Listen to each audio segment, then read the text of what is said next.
thank you for spending some time with us today. I know you have a lot of other options for things you could be doing right now, but I'm glad you're here to watch my video on the phenomenal Nominal Group Technique. This is one of many techniques that leaders can use during a meeting to kind of get ideas going and get people in the conversation. It is a 6-step technique. First step involves the context, setting the stage.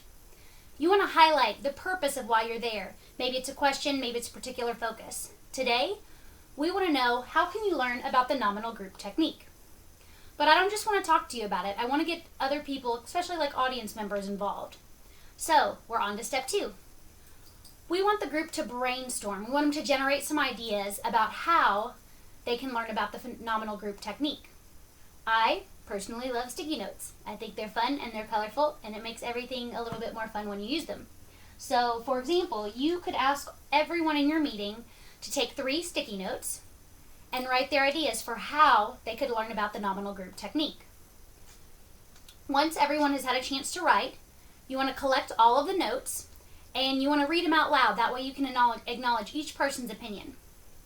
So, for example, these are some ways that people could say, I want to learn about the Nominal Group Technique by talking about it. I want to learn by reading about it, Googling it, hoping it goes away,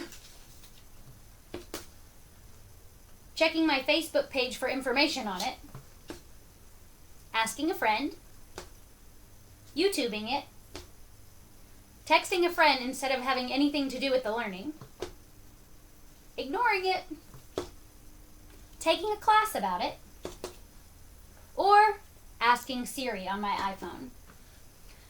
These are all ideas that have come from the audience, not from the presenter. So, step 4, we want to organize our ideas. We want to kind of decide which ones go together. And we want to kind of probe our audience members for ways.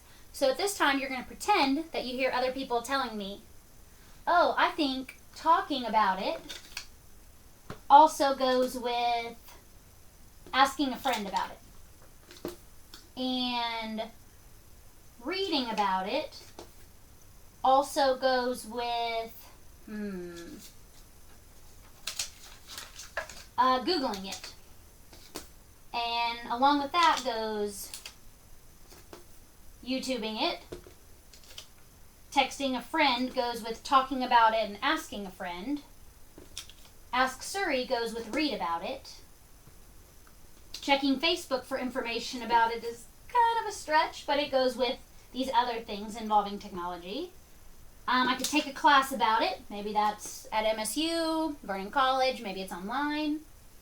So I have these 2 left. Ignore it and hope it goes away. I'm going to kind of put those together just because they don't seem to involve any other group.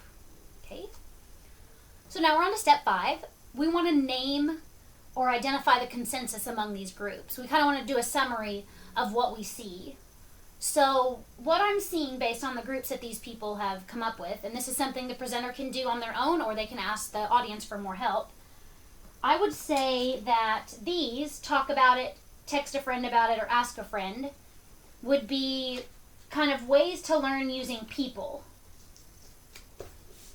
This group here, ignore it and hope it goes away, are pretty much ways that don't even really help us learn about the Nominal Group Technique. And all these ways over here are ways to learn using technology.